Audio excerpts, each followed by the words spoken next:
Perkenalkan, nama saya Putri Rahayu Pratama. Di sini saya akan mewawancarai seorang guru.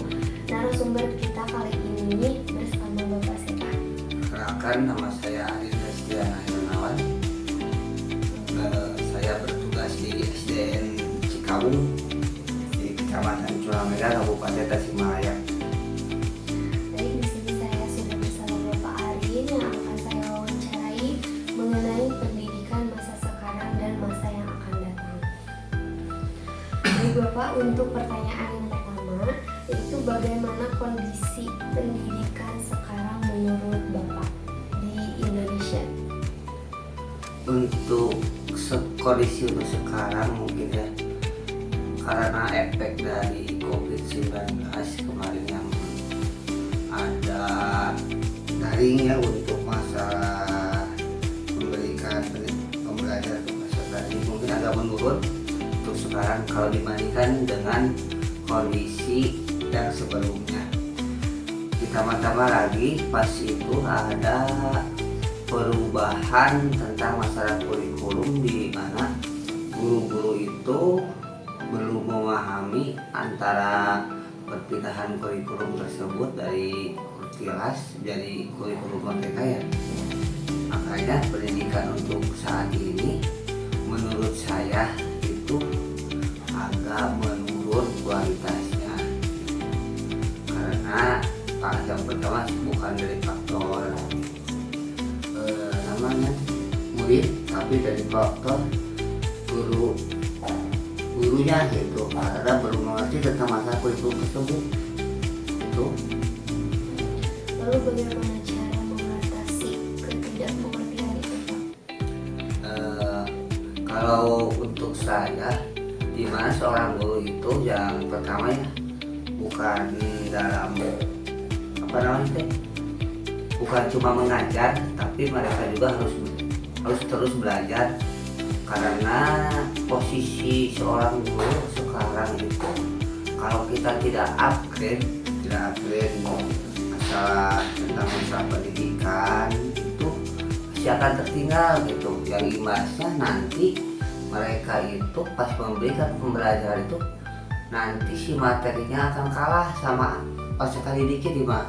Nah, sekarang peserta didik itu banyak yang lebih mengerti karena ada media online. Materi-materi itu bisa dipelajari di online. Nah, sekarang gimana kalau misalkan posisi seorang guru itu tidak tahu sama sekali tentang masalah berbasis IT-nya gitu, kalah sama anak didiknya begitu. Untuk selanjutnya, menurut Bapak ini bagaimana gambaran pendidikan untuk masa depan di Indonesia? Untuk masa depannya, di mana sekarang pendidikan itu berbaur dengan politik.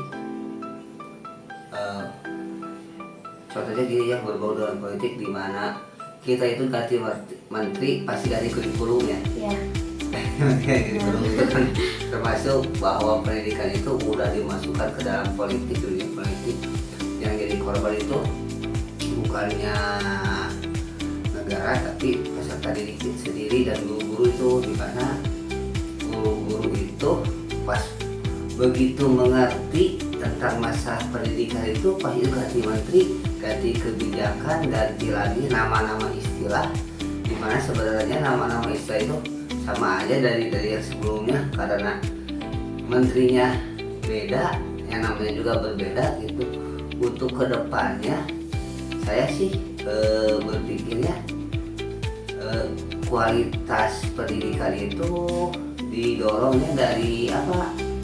Dari pemerintahannya itu sendiri gitu ya. Dari gimana kalau misalkan pemerintah dengan bijak jangan mengganti kurikulum tapi memaksimalkan kurikulum yang ada, insya Allah pendidikan akan maju. Tapi kalau misalkan pas begitu ganti menteri, pas ganti kurikulum, ganti kebijakan, guru-guru yang jadi korban, pasti jadi korban gitu. Ya, berarti kalau semisal ganti menteri terus ganti lagi kurikulum, harus memulai kebijakan yang baru lagi buat para Iya, gitu.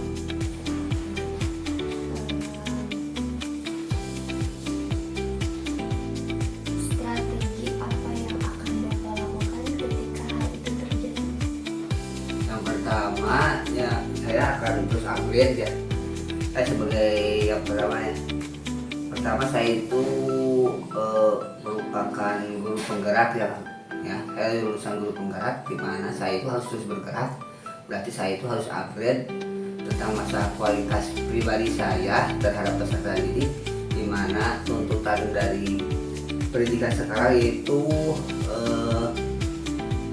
berpihak kepada peserta didik. Jadi kalau misalkan itu terjadi, ya saya terus akan mengikuti kebijakan itu, di mana saya akan ambil yang terbaiknya dan memberikan ke peserta didik tersebut. Jika seperti ini ya, di dalam saya menelaah dari beberapa kurikulum, dan mulai dari Kurtilas, kurikulum 13, KTSP, terus kurikulum Merdeka, sebenarnya itu sama aja ya, itu saja, itu cuma itu intinya, tetapi istilah-istilahnya berbeda, sehingga guru-guru yang baru itu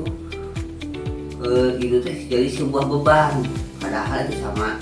Nah, untuk saya, untuk pribadi saya, kalau misalkan ada kebijakan baru, kurikulum baru, sebelum kita menjadi itu kurikulum bagaimana, kita pelajari dulu, kita bagaimana arahannya kemana itu kurikulum.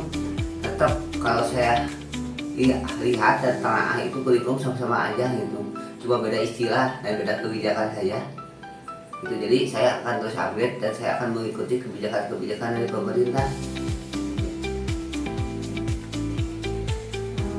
Mungkin cukup Bapak pertanyaan dari saya. Terima kasih atas jawabannya. Semoga membantu ya, khususnya bagi saya gitu, calon pendidik insya Allah ke depannya, dan umumnya mungkin bagi pendidik-pendidik yang ada di Indonesia. Baik, mungkin cukup